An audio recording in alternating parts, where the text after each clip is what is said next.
और पूरा नोटबंदी का पुरनकी नोट भगवान पे चढ़ावे जाता हूँ।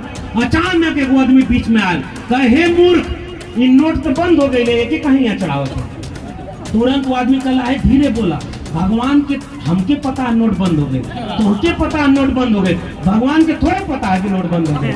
अपन जेब थैली निकाल के दिखावा था तो 1 रुपया नहीं किए। वो गुस्सा में आदमी खड़ा होकर कहला, जब तोरी जेब में 1 फुटी कौड़ी ना तो जो बेटा सनी तो कुछ न बिगाड़ पाए। पंडित जी झूठ बोलते हैं। पंडित नाराज हो गए, कैसे? तो कहे कि दादाजी कहला कि ना हमके गैया मिलल, ना खटियावा, ना साइकिलिया। पंडित जी नाराज हो गए, कहला कैसे पता तुमको नहीं मिला वो सब? तो कहा दादाजी हमके चिट्ठी लिख ले हो कि बेटा तुम लोग जौन जौन भेजला हमके कुछ न मिला। तो और नाराज होकर कहे ये चिट्ठी तुम्हारे पास किस रास्ते आई? तो लड़कवा बोला वही रास्ते जिस रास्ते आपने गैया भेजी थी, खटियावा भेजी थी और साइकिलिया भेजी। वो लोग आपके श्रम को लूट रहे हैं और पूरे देश को बेच रहे हैं, बर्बाद कर रहे हैं, और दूसरी तरफ कहते हैं धर्म खतरे में। मैं आपसे कहने आया हूँ, बिरसा फुले अम्बेडकर पेरियार का मिशन खतरे में है। उन्होंने जो संविधान बनाया वो संविधान खतरे में है। एक बार कोई आदमी किसी बहुजन आदमी के सामने गया और कहा कि मुझे पानी पर चलने की कला हमने विकसित कर दी, और पानी पर चलकर दिखा दिया। तो उस आदमी ने बुलाया और कहा कि कितना साल इस तपस्या को करने में तुमको लगा? तो उसने कहा 30 साल तपस्या की तब पानी पर चलना सीखा हूं। तो कहा पर हम तो 3 दिन में तो नाव बना दी और देखो जहां मन करे वहां पानी पर तैरा लेते हैं। 30 साल तुमने खर्च कर दिया, अब इस 30 साल को हम और नाव बनाने में काम करेंगे। नाव बनाई हमारे पुरखों ने, लकड़ी का काम किया हमारे पुरखों ने, लोहा कुम्हार, लोहार, बढ़ई, नाई, मोची, निषाद, मुल्ला मेहनत से श्रम करके दिमाग से अपने औजार बना करके इस दुनिया को रहने लायक जिनके बच्चों ने बनाया, जिन पुरखों ने बनाया, आज उनके बच्चों को अंधविश्वास की दर में ढकेला जा रहा है। और अंधविश्वास कैसा? मैं बार बार एक किस्सा सुनाता हूं पूर्वांचल के लोगों। आप अपने गांव जाओ तो देखो कथा भागवत सुनाने वाले खूब आते हैं। और हमारे यहाँ गांव में आता था एक जादू दिखाने वाला, तो मिट्टी उठाता था, उससे ऐसे 2 मंत्र फूंक के कह देता था देखो पैसा बना दिया। तो एक बार हमारे बाबूजी बुलाए उसको, कहे जब मिट्टी से तू पैसा बनाना जानता है तो भीख क्यों मांगता हुआ घूम फिर रहा है? मिट्टी से पैसा बना के करोड़पति क्यों नहीं बन जाता? लेकिन जादू के नाम पर आपका नकली पैसा आपके सामने दिखाकर असली पैसा लेकर कोई और चला जा रहा है। मैं इशारे में बता रहा हूं आपका पैसा कहां जा रहा है। कुल माल लुटा जाता हो हमने कहा। नोटबंदी भइल ना, अब भोजपुरी में सुना लोगन, नोटबंदी भइल तो 500,000 का नोट बंद हो गए। सर भोजपुरी में थोड़ी देर। और नोटबंदी जब बंद हो गई तो कुछ आदमी जो धार्मिक आदमी रहना वो सोचे ना कि पुरनकी नोट ले जाके मंदिर में धक्का-धक चढ़ा दें, भगवान खुश हो जाए, बैंक में तो जमा हो ही ना। और पूरा नोटबंदी का पुरनकी नोट भगवान पे चढ़ावे जाता हूँ। अचानक एक आदमी बीच में आया, कहे हे मूर्ख, ये नोट तो बंद हो गई है, कहीं यहाँ चढ़ावे। तुरंत वो आदमी कल आए, धीरे बोला, भगवान के हमके पता है नोट बंद हो गए, तुमके पता है नोट बंद हो गए, भगवान के थोड़े पता है कि नोट बंद हो गए। तुरंत वो आदमी गुस्सा में बोलल कि अरे मूर्ख, नोटिया ही भगवान थोड़े लेने के उनके पता हुई, जे लेला ओके पता है कि पुरान की नोट बंद हो गए, ये बारी नोट ना चढ़ावल जाइए। तो आप चढ़ावल माल के लूट के ले गल, पता है कि ना? वो एक आदमी पंडित जी गए किस्सा लेके कि भाई जजमान का कष्ट हो जीवन में। हम भोजपुरी में सुनावत हूँ किस्सा जो ज्योतिबा फुले लिख के गए लोग। भोजपुरी में बोली ना, नाटक का नाम है तृतीय रत्न। ज्योतिबा फुले लिखले हुआ कि एगो आदमी बड़ा परेशान रहा, और जब वो गए तब वो पंडित जी के पास, भाई हुआ तो देवता का अवतार धरती पर अल्लाह कल कुल दुख का दवा हमारे पास। तो वो गए, कहा मालिक बड़ा परेशान है। तो कहला कैसे परेशान लिया? वो पतरा देखिए। पतरा देखला तो कहे कि तुहार शनि ग्रह ठीक दशा में ना बा। कौन ग्रह? शनि का ग्रह दशा ठीक दिशा में ना बा। यहाँ जे यहाँ से दूरबीन देख के पता न पहले कि ग्रह और तारा और पृथ्वी का मतलब का होला। यहाँ लोग पतरा देख के बतावे। मंगल ग्रह के पता ना कि ओकरी नाम पर कितना शादी दिया यहाँ टूट जाला और ओके पता ना। और आदमी देख के कहता कि तुहार शनि ठीक जगह पे नहीं। तो कहा कैसे आई? कहा हवन करावे कोई। कहा कितना खर्चा आई? कहा इतना रुपया खर्चा आई। कहा इतना रुपया तो हमारे पास ना। बीच में कोरोना आ गई, नौकरी चली गई, हमार पति का नौकरी छूट गई, कंपनी ठप हो गई, बिजनेस बंद हो गई, पैसा ना।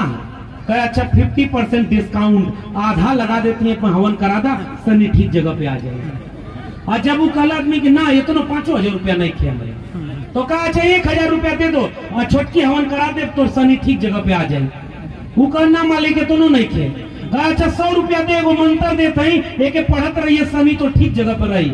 वो आदमी खड़ा होकर अपन जेब थैली निकाल के दिखावा था, कहते 1 रुपया नहीं किए। वो गुस्सा में आदमी खड़ा होकर कहला जब तोरी जेब में 1 फुटी कौड़ी ना तो जो बेटा सनी तो कुछ न बिगाड़ पाई। तो और माल लूटे बदे कैसन कैसन कहानी बनाओ। वो एगो गांव में एगो आदमी गए और वो कहला कि मालिक हम बहुत परेशान है, तो जो धरती पे उनका अवतार है ना एगो पन्ना पे लिख के दे देना, कहला जो बेटा यही में तोर मुक्ति है। वो कहला का हम मालिक, तो मंत्र लिख दे पढ़त रहिए तोर कष्ट दूर हो जाए।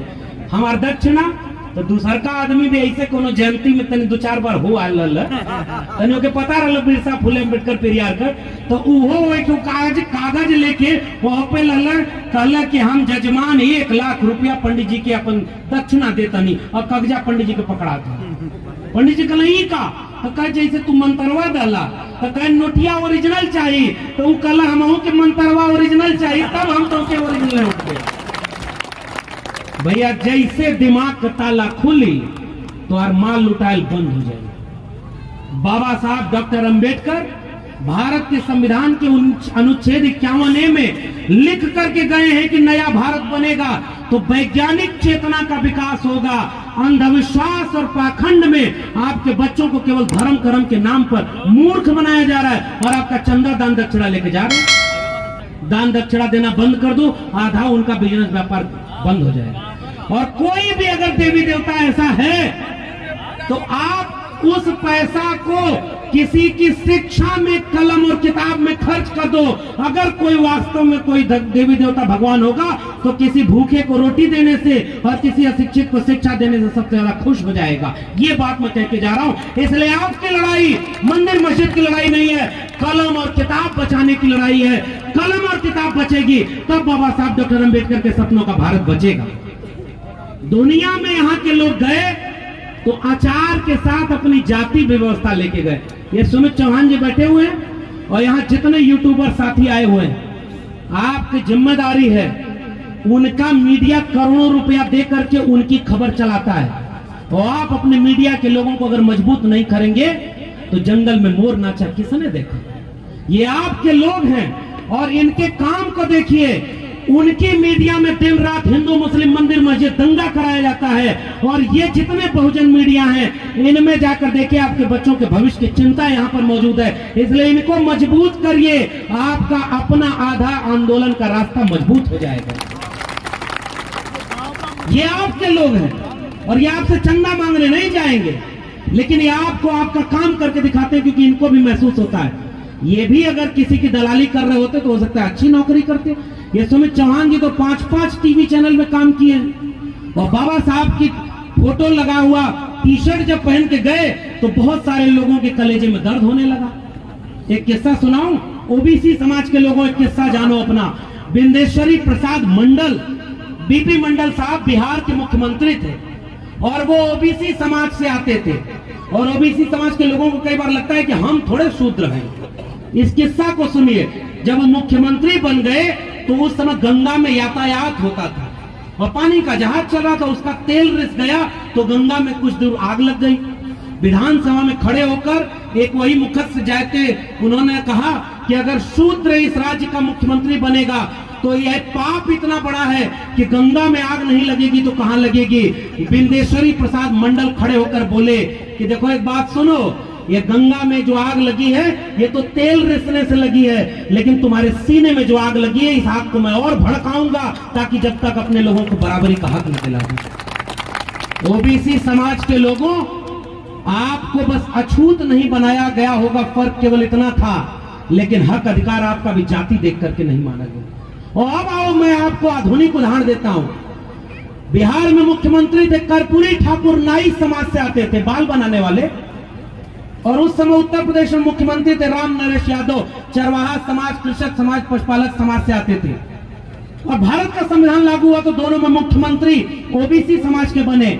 और दिल्ली में बैठकर लोगों ने नारा बनाया कि दिल्ली से चमड़ा भेजा संदेश, बार बनावे कर्पूरी या भैंस चरावा राम नरेश।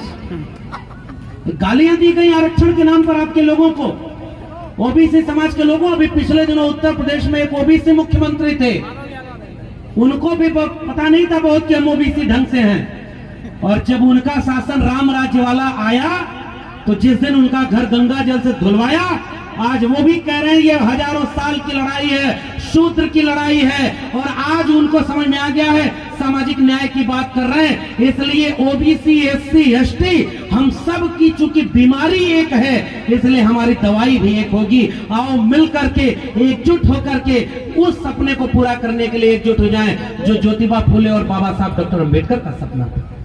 क्योंकि अगर यह सपना पूरा नहीं हुआ तो हम लोग कैसा भारत बना पाएंगे। का करवा राही मनवा पाई पाई जोड़ के, एक दिन सुगनवा जई है पिंजरा के छोड़ के। ये जो लूट, हमने आरक्षण का फायदा लिया, नौकरी मिल गई, काम करने चले आए, हम लोग अपने समाज को भूल गए। इसलिए मानवर कांशीराम ने पे बैक टू सोसाइटी की बात कही। और पे बैक टू सोसाइटी कैसे होगी जब तक हम जाकर अपने लोगों के बीच जागरूक नहीं करेंगे। और आखिर में चूंकि अब वक्त काफी हो गया है, हालांकि जश्न आप लोग का पूरी रात चलेगा। ये जितनी माताएं बहनें आई हुई हैं, ये जितने बच्चे आए हुए हैं, मैं आपसे गुजारिश करके जा रहा हूं, 1 रुपया कम हो खर्च कम करना, 1 रोटी कम खाना, 1 कपड़ा कम पहनना, घर में चुनाई पुताई कम हो, सब चल जाएगा। लेकिन एक कमेरा वर्ग के लोगों, 90% वर्ग के लोगों, सब कुछ त्याग करके अपने बेटा बेटी को शिक्षा जरूर दिलाना, क्योंकि शिक्षा के बिना ये हमारा आंदोलन और मिशन अधूरा रहेगा। क्योंकि मैं एक विश्वविद्यालय में पढ़ाता हूं भाई, और मैं आपसे बोल के जा रहा हूं, ये लुटेरा लोगों ने आपके बच्चों की शिक्षा बेच दी। तो डिग्री वाली शिक्षा नहीं, डिग्री वाली शिक्षा तो झूठ हो जाती है। ओरिजिनल शिक्षा जो चेतना की है।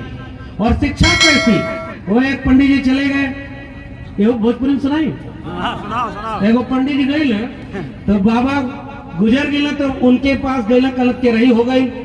अब दान दक्षिणा तनी दे देवलिया, ताकि कहाँ दादाजी का आत्मा कहाँ ऊपर एक लोक में आराम करत है। पंडित जी बोल रहे, तो आदमी कहला कि दादाजी का कोनो कष्ट तकलीफ तो नहीं खे। तू कहला हाँ, उनके सुत्ते बड़े खटिया ना है। तो कहा मालिक खटिया कैसे जाई? तो कहे हम है ना धरती पे उनका अवतार, तू हमके देब और खटिया हम दादाजी तक पहुंचा दे। नई नई खटिया बनवा के और खटिया दियाए, पंडित जी लेके गए न। और करे बाद कुछ दिन बाद आई न, तो फिर वो पूछलन कि पंडित जी बताइए दादा का आत्मा कैसे? तो कह बहुत मजे में, जौन गैया तू तेरही में दहले रहला वो कर दूध पियत हुआ और नई की खटिया पे बड़े आराम से सुतत हुआ।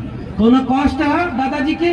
कल हाँ एगो कष्ट है, साइकिल अगर मिल जाए तो उनके तनी बाजारी आवा जाए में बड़ी दिक्कत हो जाए। अभी पूरा धार्मिक रूप से एकदम अंधा, तुरंत नई साइकिल बनवा के तुरंत सुपुर्द कर दल, और पंडित जी लेके चल देना दादाजी के देवे। वही एगो लड़का रहे जौन तनी पढ़ल लिखल समझदार लड़का रहे, वो कुल खेला देखा के समझ में आवे। अगली बार जब बोला पिताजी हाथ जोड़ के बोलना कि दादाजी कैसे, तो कहीं एकदम मजे में हुआ, गैया का बढ़िया दूध पियत हुआ, नई की खटिया पे बढ़िया सुतत हुआ, और साइकिलिया से रोज सब दोनों बेला कबो चांदनी चौक कभी राजीव चौक बढ़िया बाजार करे जाला। वो लड़कवा देखत रह, कहे पंडित जी झूठ बोलत हुए। पंडित नाराज हो गए, कैसे? तो कहे कि दादाजी कहला कि ना हमके गैया मिलल, ना खटिया, ना साइकिलिया।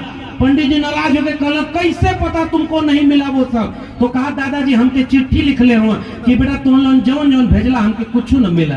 तो और नाराज हो के कहे ये चिट्ठी तुम्हारे पास किस रास्ते आई? तो लड़कवा बोला वही रास्ते जिस रास्ते आपने गैया भेजी थी, खटिया भेजी थी और साइकिलिया भेजी थी। और जैसे ही एक व्यक्ति चेतना संपन्न होता है ना, झूठ पकड़ लेता है। महात्मा ज्योतिबा फूले झूठ पकड़ लिए थे गुलामगिरी में कि मुख से अगर बच्चा पैदा होता है तो गर्भ कहां ठहरता है। भाई दुनिया में आप अपने धर्म का प्रचार करते हो, करो, हमसे तो मतलब ही नहीं, लेकिन जाके बोलो ना अमेरिका में कि हमारे यहाँ ऐसा विज्ञान था। ये सुमित भाई कहते हैं कि बिना पेट्रोल डीजल के पुष्पक विमान उड़ा करता था, बाद में उसकी मैन्युफैक्चरिंग बंद काहे कर दिए? राफेल का घोटाला न करना पड़ता, हमारे यहाँ से लोग पुष्पक विमान लेके जाते, भाई बंद क्यों करना पड़ा? और हम ये जानना चाहते हैं कि आपने असल में हम कमेरा लोगों के श्रम का शोषण करके विश्वविद्यालय में जब नौकरी देनी पड़ी तो हमारे लोगों का एडमिशन रोक दिया। ए भाई कमेरा लोगों, यहाँ एक और बात, थोड़ा भावुक वाली बात बोल दूं।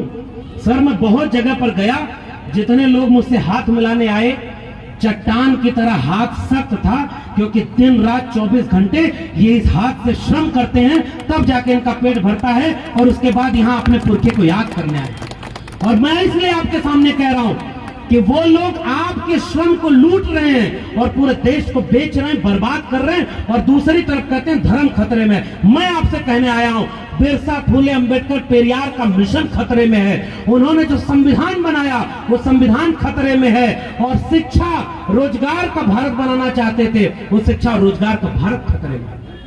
केवल पाखंडी बनाया जा रहा है और आपको आपस में लड़ाया जा रहा है। हाथ जोड़ के गुजारिश, अगर हम अंबेडकर फुले पेरियार के वारिस हैं तो कोई भी SC ST OBC आपस में लड़े न, कोई कितनी भी गलती कर दे भाई, दिल बड़ा करो, आओ उसे गले लगाते हैं, हम उससे बैठकर बातचीत करेंगे, कोई दाएं बाएं होगा तो उसको भी समझाएंगे, क्योंकि हमारी लड़ाई असली दुश्मन कोई और है, और खेत का बंटवारा हमारे सामने दिखाकर हमारी फसल लूट कर लेकर चला जा रहा है। और फसल लूट गई तो बंटवारा बाद में हो जाएगा, लेकिन खेत लूट गया तो अगली बार फसल आपके हिस्से में आएगी नहीं, फिर बंटवारे का लड़ाई किससे करेंगे।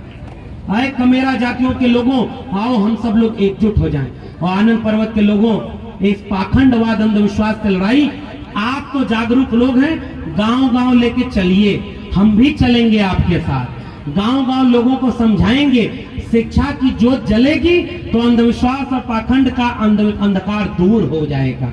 और जब तक एक और एक दो, अगर एक और एक मिलकर दो होता है तो इसे गणित कहते हैं। एक और एक मिलकर एक हो जाए तो ये प्रेम होता है। एक और एक मिलकर शून्य हो जाए तो ये रूहान आध्यात्मिक बात होती है।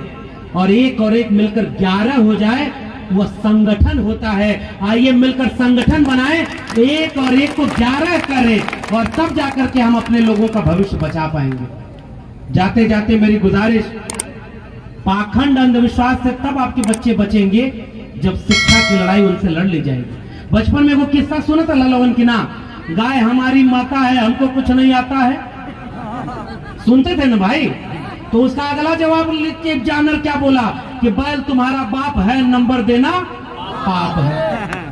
और हमारे बच्चे जिस दिन पढ़ाई लिखाई नहीं करेंगे, भाई अंधविश्वास पाखंड हुआ लिख के 100 बताए, हर जगह बोलती है। वो कथावाचक जाकर और लेके लोगों क्या कथावाचक लाखों भीड़ में कहता, आपके बच्चा का जहिया इम्तिहान होकर बेल पत्रा पे शहद लगा के स्विलिंग पे चिपका दिया तो आज बेटा बेटी पास हो जाएगा। अगले दिन अखबार में खबर छपल कि ओकर अपना लड़का 8वीं में 2 बार फेल हो गया। भैया अंधविश्वास में तुम्हारा माल लुटा था, और अंधविश्वास से अपने लोगों के बचावे के। अंधविश्वास पाखंड हमारे लोगों को शिक्षा से दूर कर रहा है। और आखिरी बात, जितने लोगों ने भारत के संविधान का लाभ लिया है, शिक्षा लिया, पढ़ाई किया है, नौकरी कर रहे हैं, लोग वो नफरत करने के लिए दिन रात एक किए हैं। बाबा साहब की जयंती बहुत जश्न से मनाइए, रोज मनाइए, रोज जहां मन करे जय भीम, जय मंडल, जय पेरियार का नारा लगाइए, जय संविधान का नारा लगाइए, लेकिन जयंती रोज मनानी होगी। एक पर्चा, और मैं तो अभी ये खुश हो रहा था, ये लोग भीम उत्सव और भीम चर्चा करते हैं और बहुत खुशी हुई। मैं बताऊं आयोजक समिति के लोगों, पढ़े लिखे लोगों को मैंने देखा कि वो अम्बेडकराइट लोग जो पढ़े लिखे हैं वो शायद अपने एसी घरों में अच्छा पढ़ करके अच्छी नौकरी कर रहे हैं और अपने बाल बच्चे को विदेश पढ़ा रहे हैं। लेकिन मैं देश भर में घूम करके कह रहा हूं, हाथ से श्रम करने वाले कमेरा लोग असल में बाबा साहब के सपनों का भारत बनाने के लिए लड़ रहे हैं। वो गांव-गांव जाकर के लोगों को जागरूक, और हम तो निकम्मे लोग हैं भाई। हमको तो बहुत प्रिविलेज मिला। मैं दिल्ली विश्वविद्यालय में गाय भैंस चराते थे आजमगढ़ में, और उसके बाद इलाहाबाद विश्वविद्यालय पढ़ने का मौका मिला। इलाहाबाद विश्वविद्यालय टॉप किया। वहां हमारा प्रोफेसर बोला कि कैसा दिन आ गया है कि हीरो के बच्चे गाय भैंस चराना छोड़ करके यूनिवर्सिटी टॉप करने लगे, तो हमारे बच्चे कहां जाएंगे। उस दिन थोड़ा सा एहसास हुआ। दिल्ली आया, ये राजेंद्र पाल गौतम जी बैठे हुए हैं, सुमित चौहान, सामने हमारे तमाम दोस्त बैठे हुए खड़े हैं, मीडिया के साथी। हम सारे लोगों ने पिछले 4-5 साल में 13 पॉइंट रोस्टर की लड़ाई मिलकर लड़ी, 2 अप्रैल का भारत बंद मिलकर किया, तमाम आंदोलन मिलकर किया। तब जाकर समझे कि भाई गाय भैंस चराने वाले लोग जाने कितने पैदा हुए और गाय भैंस चराते मर गए, लेकिन जब तक भारत का संविधान और मंडल कमीशन लागू हुआ तो हमारे जैसे जाने कितने लोग पढ़ लिख करके किसी विश्वविद्यालय के प्रोफेसर बने, कोई मीडिया में गया, कोई वकील बना, कोई डॉक्टर बना, कोई इंजीनियर बना। आओ मेरे भारत से प्रेम करने वाले लोगों, मोहब्बत और प्यार का भारत बनाते हैं। ये हिंदू मुस्लिम मंदिर मस्जिद की लड़ाई में मत जाइएगा। एक वादा मैं आपसे ये करने आया हूँ, ये मंदिर मस्जिद की लड़ाई हमारी नहीं है। दूसरा वादा, कम खाइएगा कम सोइएगा, लेकिन अपने बेटा बेटी दोनों को शिक्षा जरूर दिलाइएगा। तीसरा वादा कि ये बाबा साहब और पेरियार साहब, फूले साहब और तमाम लोगों का मिशन आंदोलन गांव गांव लेकर चलिएगा। और कहा है ना, जोखिम बहुत है भाई, लोग मुकदमा कर रहे हैं, गोली मार रहे हैं। फिर भी एक शेर मुझे आरिफ सैफी का याद आ रहा है कि टकराएंगे तलवारें टकरा कर तुमसे, हो जाएंगे दुश्मन के तरकश खाली, और हर मैदाने जंग में तुम बेखौफ लड़ो, वक्त से पहले मौत नहीं आने वाली। इसलिए हमारे पुरखे न भागे न डरे, न किसी के सामने झुके। हम बिरसा फुले अम्बेडकर पेरियार के वारिस तब असल मानों में कहे जाएंगे जब एक दिन जयंती मनाने की बजाय हर दिन 365 दिन दिल में बिरसा फुले अम्बेडकर पेरियार को रख करके शिक्षा बचाने, रोजगार बचाने, देश बचाने, संविधान बचाने की लड़ाई, मोहब्बत और प्यार बचाने की लड़ाई, 90% लोगों को एकजुट करने की लड़ाई गांव कस्बे तक जाकर के लड़ते रहेंगे, आखिरी दम तक लड़ेंगे, तब हम बिरसा फुले अम्बेडकर पेरियार के सच्चे वारिस हैं। वरना ये लड़ाई अधूरी होगी और आने वाली पीढ़ियां हमसे यही कहेंगी कि तुम जब थे तो संविधान था, तुम जब थे तो सरकारी नौकरी, सरकारी शिक्षा और सरकारी रोजगार था, तुम हमें कौन सा भारत सौंप के गए? केवल मंदिर मस्जिद के नाम पर दंगा वाला भारत, केवल सरकारी नौकरी को बेच देने वाला भारत, सरकारी फैक्ट्री को बेच देने वाला भारत, रोज ये दलित पिछड़े आदिवासियों की हत्या वाला भारत, आपस में नफरत वाला भारत। हम अब उनसे आंख नहीं मिला पाएंगे। हम उनसे आंख मिलाएंगे तब जब वो पूछेंगी तो हम कहेंगे बिना बुलडोजर से डरे, बिना केस मुकदमे से डरे, बिना उनकी लाठी गोली से डरे, हम बिरसा फुले अम्बेडकर पेरियार के वारिस आनंद पर्वत में खड़े होकर अपने लोगों को जागरूक करते हुए कह रहे थे, लड़ेंगे तब तक रे कि जब तक अपन का भारत नहीं बना पाएंगे। जय भीम, जय मंडल, संविधान जिंदाबाद, उल गुलाम जिंदाबाद, इंकलाब जिंदाबाद।